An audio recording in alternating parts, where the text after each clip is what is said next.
Hi, everyone. Welcome and welcome back to HR Office Hours. I'm Maddie, your host. I'm really excited today for our guest, Krantzsy Boursiquot.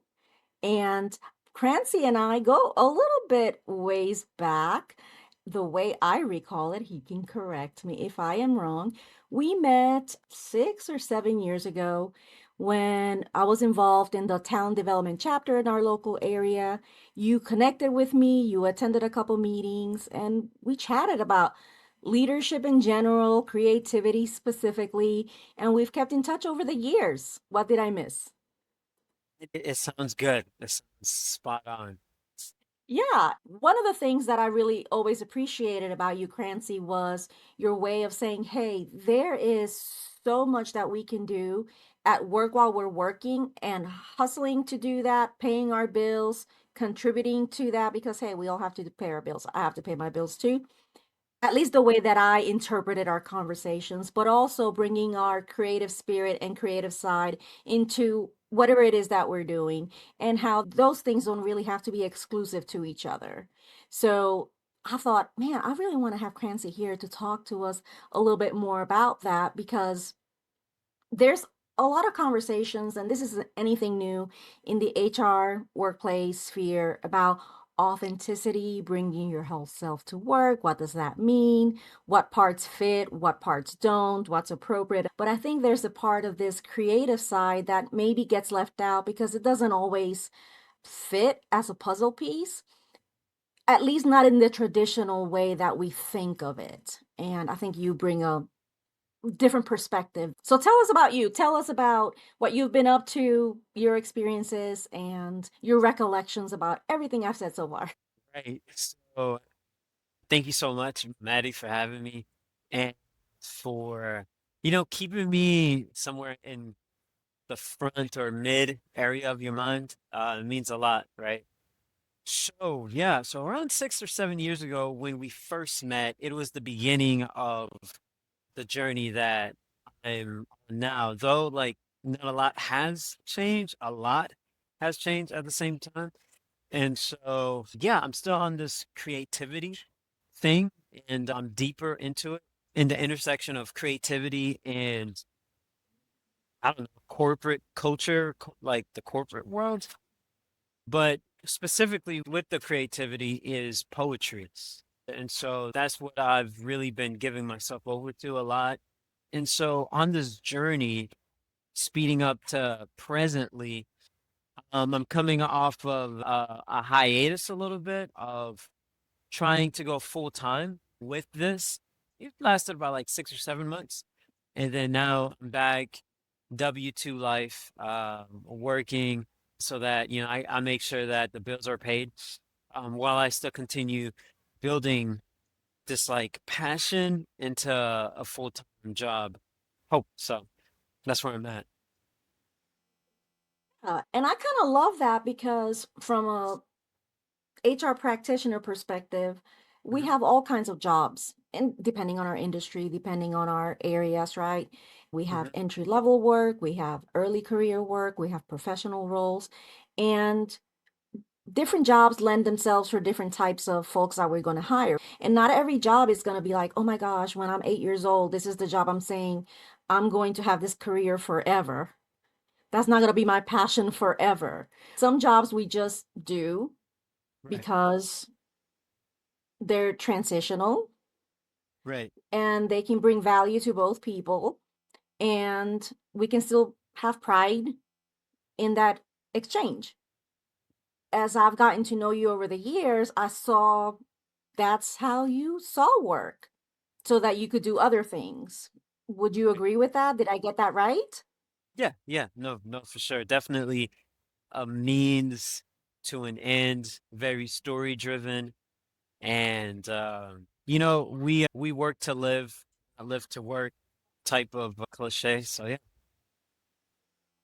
And has that been a challenge for you though over the years as you have sought work or changed jobs Mhm. when you've applied for roles and folks ask you, well, tell me about your work history and why did For you leave sure. your last position? Yeah, for sure, for sure. Yes, I'm having a lot of thoughts and trying to organize them because, it is a problem, and it's not just in the interview context or moment, but it's in the moment. So I was working at Volkswagen before a couple years, and then back in April 2025, they were offering buyouts. And so after thinking about it, I was like, you know what? It's not a whole lot of money, but if I look at the money as time, right? If I look as money as time, and I'm thinking, yo, that's almost a year worth of time that I'm giving myself. So let's take it. Let's go on this adventure. And so during that time, I really discovered how we really don't differentiate so much the person to like their profession or their work. And like subconsciously, it's like the same thing. And so it's like you are what you do and you do what you are type of thing. There's been many a times where people have asked me, yo, like, so what do you do for work? And I've told them nothing. Because it's like, man, are you really interested in what I do for work? Are you interested in the journey that I'm taking, this risk that I'm taking, how I'm like trying to explore the intersection between poetry, leadership, and corporate culture? Are you really, or are you just trying to just have small talk? If you're trying to have small talk, I give you the brush stroke of it, which is literally, I don't do anything for work because I got this buyout thing and yada, yada, yada. But people were shocked. People didn't know what to do, what to respond because of that. I almost love that answer because you're right. A lot of our identities are so intertwined with what we do Mhm. for our profession. I Right. mean, I've been an HR practitioner for decades now. And yeah, it's become like a suit. I put it Mhm. on, and I do take pride about what I do. As you should. But when things are not super positive, when I have a bad day, when there's a challenge, or when maybe there's a danger that maybe I don't have the job anymore, what happens then? Right. What happens to Maddie as the person? Right. Does Maddie not Right. exist anymore? So there Right. has to be something beyond just Maddie, the HR person, because otherwise there's a little bit of a crisis. So I do think that there's value to be able to separate that, but that's a difficult thing to be able to do. And that's why I wanted to explore this conversation with you because For I don't having even me. think that you know this about me. I fancy myself a little bit of a creative myself. Yeah, definitely noticed things off the back. I noticed the accented orange scarf. I was like, okay, all right, like, what's happening here? As a side thing to decompress, I'm a crafter and I do markets and I make one of a kind ornaments, greeting cards, and things like that. And I do That's attend awesome. only artisan type markets. And I really enjoy that. I've only done that the last few years as a way to be able to make things and get them out of the house because obviously I can't just keep making things and then they just stay here. I usually repurpose, recycle, that kind of thing as well. And so I try to take trash and turn it into something else for the most part, if I can. So I understand that process of having a creative outlet besides what I do for work. And there is this Hallmark movie, a Christmas movie, that infuriates me to no end because the premise of it is this HR manager who makes Christmas wreaths. And Ooh, everyone is telling her that, oh, you should quit your HR manager job and make Christmas wreaths as your career. Let me help you start a website. And you know what? The Christmas wreaths are not even very cute. We have to be realistic about it too, because in real sure, life, you also have a mortgage to pay and a for dog to sure, feed and for sure. scarves to buy and all those things. All those So things, all you those have to things. have the balance, right, of Hmm. living in the real world. But if you're able to do things in a way that you can pay your bills and For sure. still have your passions, Right. why not do that? And if you're able to do it not decades into your work life, you know what? I'm here for it. I want to get the tips because not For sure. everyone has the same path. Exactly. And not everyone has the same path. And with that being said, just like with art, there's this like tension, imbalance, I would say, between the artists, right, and the audience. And so even with us, as I was listening to what you were saying, everybody views risks differently. It could be the same situation, but people just can see different risks. And so I do agree with you of like being responsible. And I have not seen that Hallmark movie. I'm assuming she makes it, right? She survives and she thrives They of don't show the you that part because, the end, Christmas is over. She falls in uh love with the guy that was helping her build the website, and then it ends. You don't see the next season if not the she website design. That's crazy. Wow. While I do believe in being responsible, also do believe in like, oh, make your story epic. Make your story epic. Because I was talking to somebody about this and they were imposing, which is natural, our own experience with a certain path that I'm thinking about going into. And I was hearing a lot of their experiences being colored on my potential experience. And so for me, I was telling her at the end of the day, like we're all going to die. Like the story ends, the book closes. I'm just trying to make sure that it's a great story. Mhm. Yeah, And I wanted to, again, I keep using the word explore out of yeah, curiosity because yeah, it is a different perspective. As an right, employer, you might be like, oh my gosh, I don't know that I want to hear these perspectives from someone that might come work for me because shouldn't they be all in for the job that they're in at? But right, the other thing that I've noticed just from your activity, say on LinkedIn, because you are very active on there in your exchanges, you seem to have a high value for that interchange with other professionals of all kinds in right, all industries, and you seem to really right. value that. To build that type of network, you also have to build a pretty good reputation. I imagine, speculating, you have to have some sort of good level of work ethic when you are at work, when you do commit to whatever shift type of schedule you have while you're there. Can you speak to Yes. that? Going back to like what you mentioned about bringing your authentic self, that's what art is all about. Is it's all about like when someone says an original art piece, it's not really original. It's not like it's never been done before. Like yellow has never been painted side by side with red. Like, no, they're not talking about the first or something. They're talking about the connection to the artist being so open and so authentic, not trying to imitate, but being authentic and being honest, right?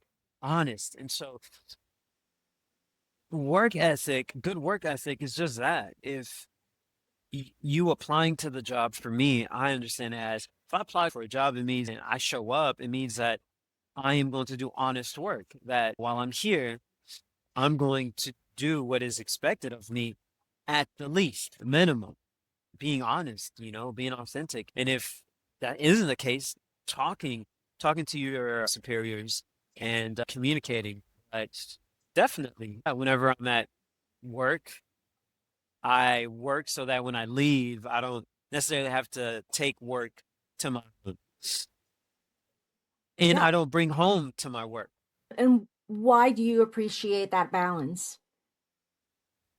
That boundary I appreciate because it just helps everyone else. Because if everyone else does it, then it makes it a better experience. It just makes the 8 hours that much more better and everybody wins, right? Everybody wins. And so Mhm. there's like a heaven created during that space of work. Now, when you clock out, you go back home, that's when, reality, you're back to reality. But yeah, So you're obviously pretty passionate about that interplay between creativity and bringing that into all aspects of life. Yes. So, how do you read the room on who wants to get into it with you in a conversation, who's going to Mm. receive that message versus not, especially in the workplace? How do you Yeah. handle that? Yeah. So honestly, in all my different jobs, because of my position in the hierarchy of things, I'm hourly employee with like I don't I don't think I've ever really gotten to have a high level that type of conversation with other people, but online it just starts where we like the same comment or we interact with the same person, we follow the same Mhm. person. But in general though, I don't know, like people are pretty much even people with like poker faces or something, we're pretty much more transparent than we think. And so if people are interested, like it's pretty evident by what they say, follow-up questions. So I may not spill all the beans and I may give them a little bit. And if they're really interested, they'll like ask follow-up questions. And then that just lets me know that they're interested and to what degree. So, how are you building that epic story right now through Ooh, work and personally with your ooh, poetry? how am I? Yeah, how am I? Well, first off, I'm choosing to live every day that I get. The other way is I remind myself that I cannot compare myself to such big works as the Bible, the Iliad, and other like epic, legendary stories of like ode, I don't compare my story, my life with other people. So I'm currently 34. Most of my classmates that I graduated college from, they're like, 10 years into their career, they're established, yada, yada, yada, have a wife, kids, the whole shebang. And here I Mhm. am. I don't practice comparison. I really just try to just practice patience with myself and focus in on what my passions are and what the vision is and going after.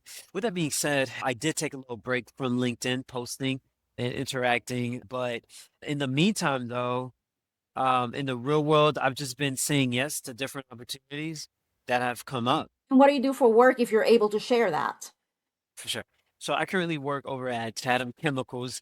Okay. So yeah, so this is brand new, long hiring process, but it's all good and Yeah. And so enjoying it so far.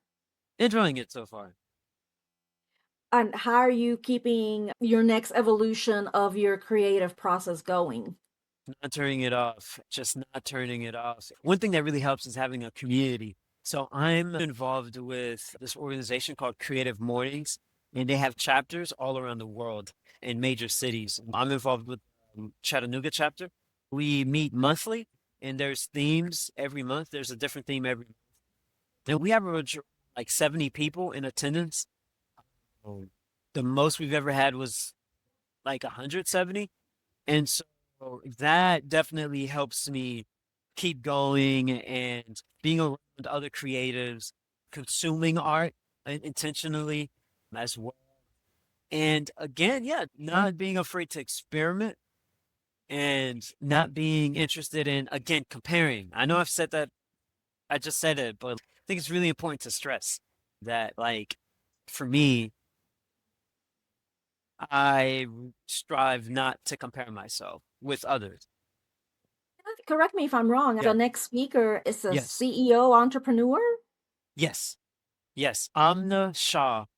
Yes, um she is an extreme, like really business person, but at the same time she is really creative. She has a bit of like creativity in her. I just talked to her this week and about her presentation, how it's going, and actually she said that it's becoming more prose. So I'm like, whoa, it's like prose? This should be really interesting. Yeah, and I wanted to bring that up because again, that's the tie-in, right? Even within Yes, being a professional, an entrepreneur, for sure. business owners. Right. whatever that is, Yes. this tie-in that can help not everyone. Maybe it's not for everyone, and that's okay. Again, different Right. paths, Right. different perspectives, different journeys, different epic stories. There are different avenues where people can take this. One other thing that I wanted to mention, I don't know if I can get this in focus, but this is my very old journal of poetry from when I was a Eee. teenager. Uh-oh, not teenager. Oh, it's so cringy. Teenage And Maddie. Uh-oh. teenage Maddie. And it's interesting because every time I take a long trip, there's a family group text I send out just reminding the children, hey, if something happens, remember blah blah blah where documents are. The very responsible adult things to say. Or every once in a while, like, hey, remind us again what it is that you want. And one will say just dad's shoes and hats. But the consensus is your journals. And so I basically have to have them copied because there's only one of Right. whichever ones there are. I was reading through them one of the last times, and I was like, this stuff is so cringy because it's Teenage Maddie. But there is a poem in there about the mall from when I had a job working at the mall, some part-time job at the music store at the mall. I must have Nice. been just, I don't even know. But it's just so interesting. And speaking of planning, this is my HR plug. If you have benefits, and you have an employee assistance program, also known as the EAP, hey, they have services that can help you, checklists, kits that can help with those sorts of planning, which are super helpful. You don't need it until you need it, so it's better to pre-plan, even when we're young. But anyway, Facts. so I just read that stuff and it's a little cringy, but also it's cathartic. It's cringy now, but it was very therapeutic at the time Mm-hmm. and kind of also adorable to see how things evolve. And so, whatever the outlet may be in the creative process, for someone at work, it may be flowcharts. Honestly, some people love flowcharts. Or, I mean, the memes about spreadsheets or the t-shirts. We joke about it, but we know those people. We value those people. Their love Right. of spreadsheets and their knowledge of them, uncanny. Math is a language. Mm-hmm. Language is art. It isn't such a stretch to be talking about creativity Mm-hmm. and work Mm-hmm. ethic and all of those tie-ins. I think we bring it differently. For sure. That passion, that energy that we bring, that curiosity that we bring into the workplace, we bring it differently.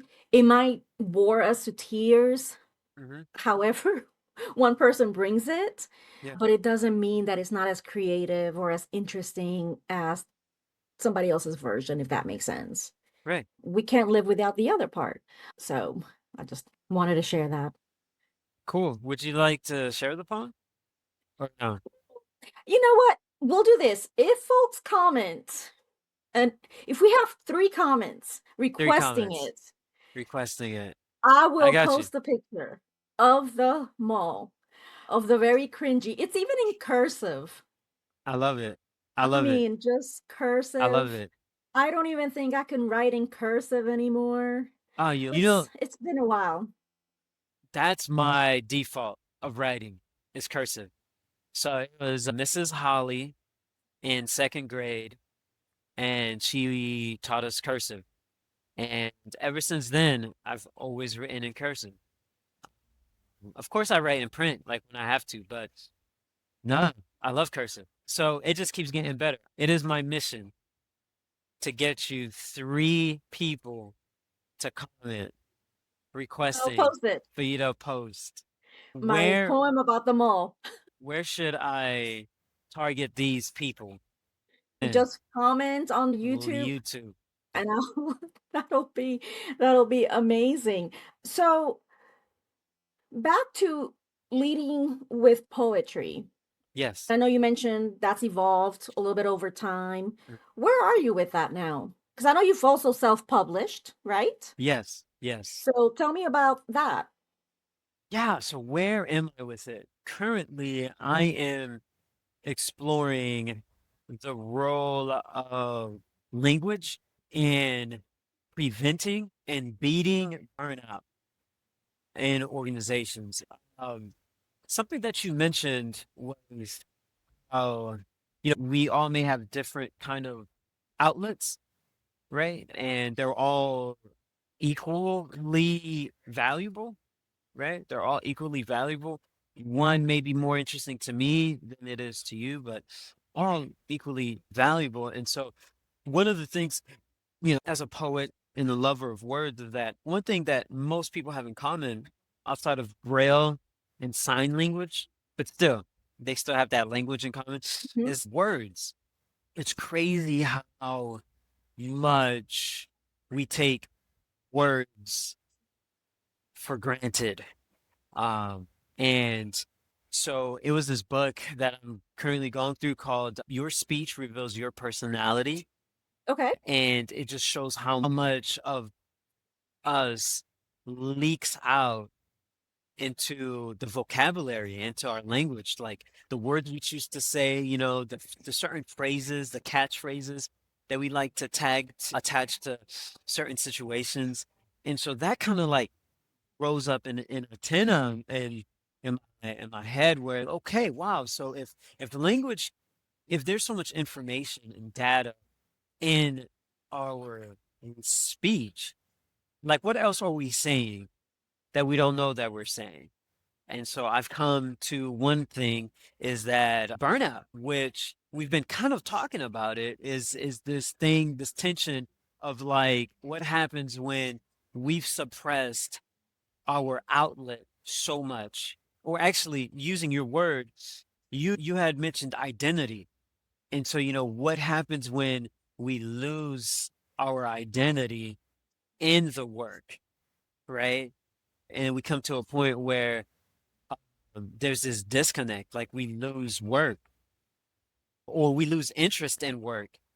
And then boom, it's like, dang, we feel lost. We're in this state of burnout and everything else. So that's kind of like where I'm at and just trying to find ways to communicate that and to find messaging that really resonates with my target audience. I love that. I love Yeah. that. The great connector. Yes, words definitely have meaning.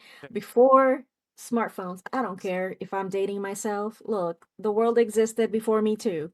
So Exactly. I used to carry a dictionary in the trunk of my car Whoa, not for the trunk. word emergencies. That's Yes, crazy. yes. So I had one on my desk and I had one in my car. Word emergencies. There's some gold. Word emergencies. There That's were word emergencies. bananas. The distinctions between words, just I don't know. You said this one thing, but what did you really mean by that? I'm like, I'm really psychoanalyzing. Oh I'm my one of those people. gosh. That is phenomenal. You had a It's dictionary in the trunk of your car. and I still own dictionaries to this day. I still own dictionaries too. I like words. That's really fantastic.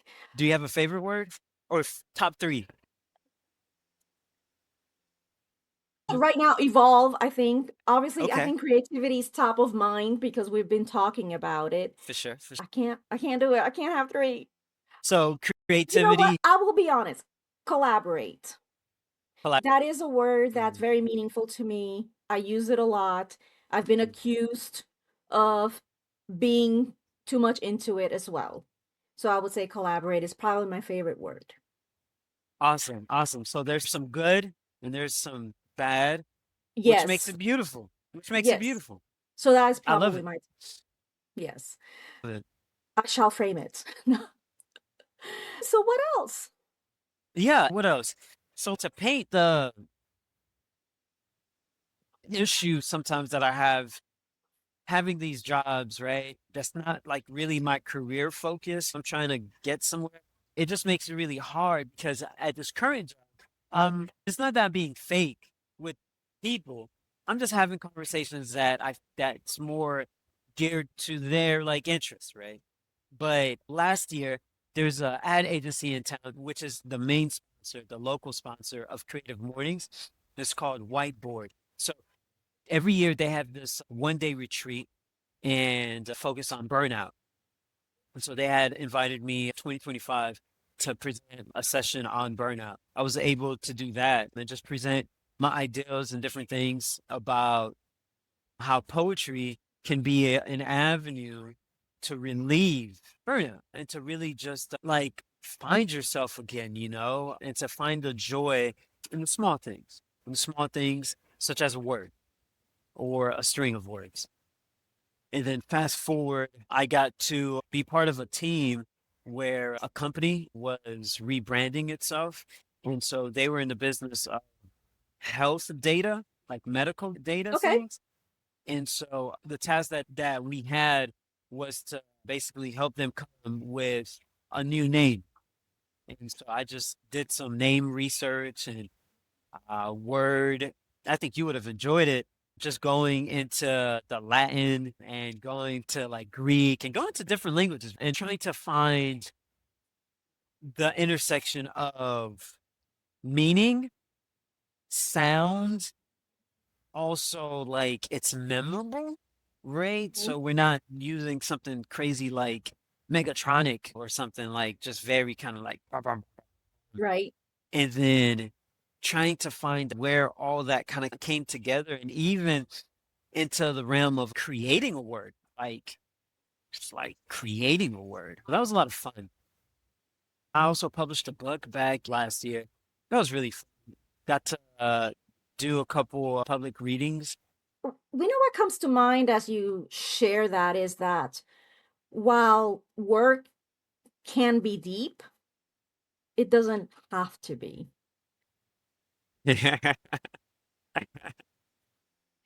Yo, that right there, it was like golden. Yes, The levels of enjoyment we can get out of it really just depends how we take it to the level of seriousness it needs to be. right. I really appreciate that too, because otherwise the Yes, levels of stress that it creates in us may be unnecessary and the levels of enjoyments maybe decrease. Because I can definitely see that in my own perspectives, in my own tasks day to day, depending right. on how I'm perceiving them. So, yeah, that's really neat. Where can folks find your book? And Yeah, of course, I'll so drop it in the description as well. for sure. It's available on Amazon. If you just type in my name as it's spelled, it's called Let Me Love You. And there's a paperback and also there's a Kindle version available for your enjoyment. What was that process like to publish? And did you have an editor help you? Right. I wish I had an because there were a lot of typos. So Oh, I did no. it. Yeah, I know. Crazy. Crazy. And it's funny because I've gone through the book so many times, but I guess, it kind of blinded me. But Mhm, yeah, no edit, the process. It was good. It was painful in a different way. It was like a mental pain, which is really weird because you can't really place it, but you just like you feel it, feel it. but you can't place it. I had very painful moments at times. I sat on it for about 3 months. So I completed the manuscript, and all I had to do was go back and edit, remove the bad, maybe tighten some things here, add a little spice to it. But then for me to do that part, it took me 3 months. Mhm. It was an experience, but I think it's something worthwhile and something that I think people should try. I think everybody should at least try it.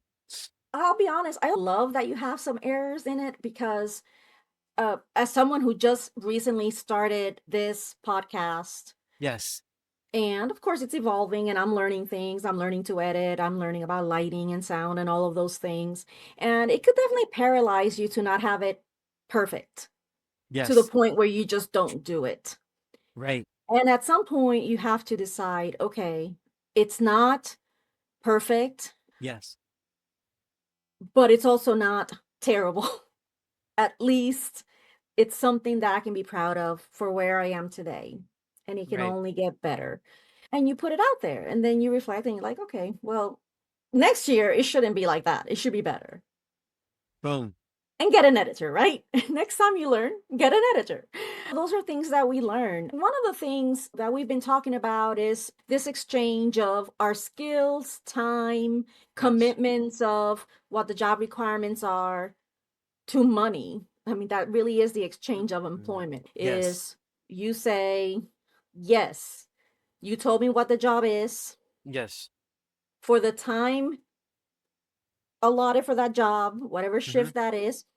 I'm okay with doing that. And Right. I will meet the expectations that you set for me, assuming they're reasonable, right? Right. And that's the exchange.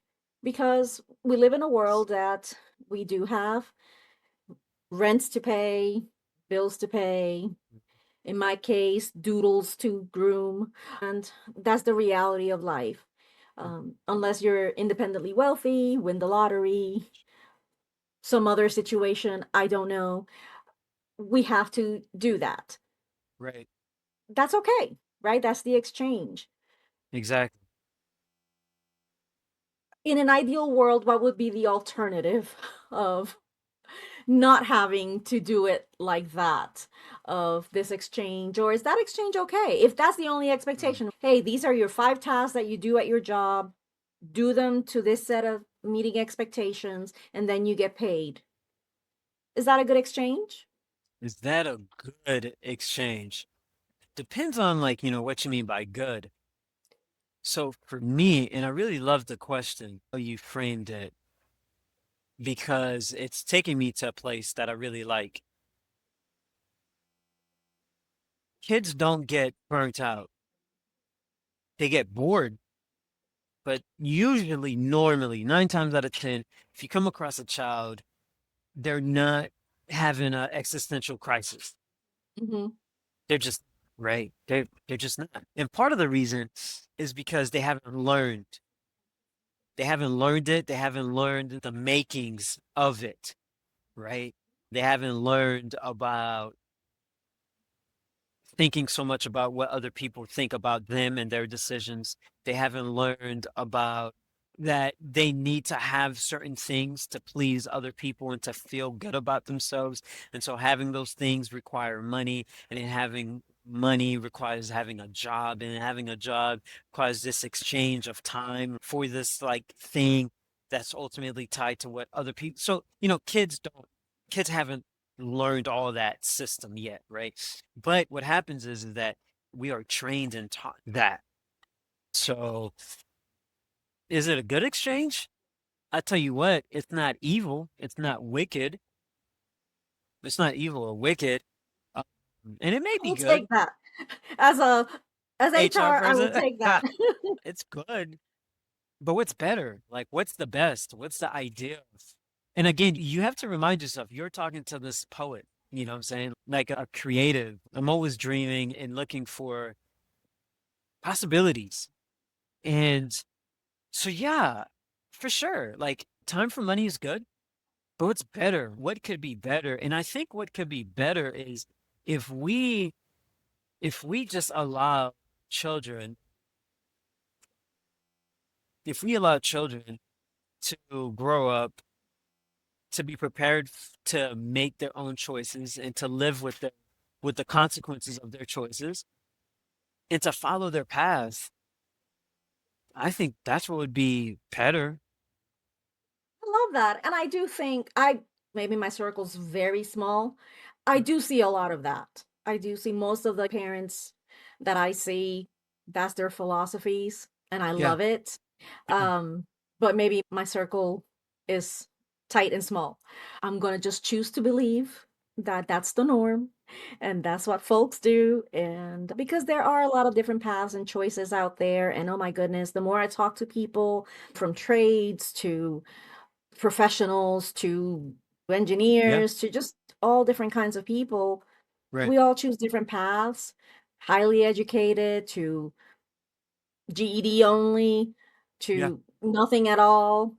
Right. All of those paths have merit and worth and brilliance to them because we all For sure. contribute something just different into the For sure. workplace. and to the for sure. experiences of each other and into the economy. And that's why I Right. like having these conversations just beyond the just catching up with wonderful people that I've met along the way.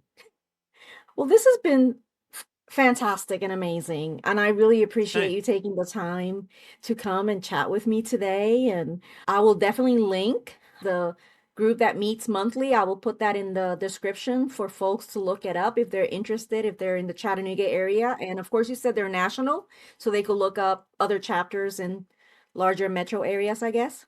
Yes, they are actually global. So They're global. Okay. for your international viewers, uh, um, just look up your city or the closest city, and something should definitely pop up. And people can connect with you as well if they're interested. And hopefully we'll Yes, get to do this again. I really, really appreciate it. same. Definitely appreciate it. Thank you for reaching out. That is amazing. Until next time, to all our listeners and viewers, drop your comments if you want to see that poem posted.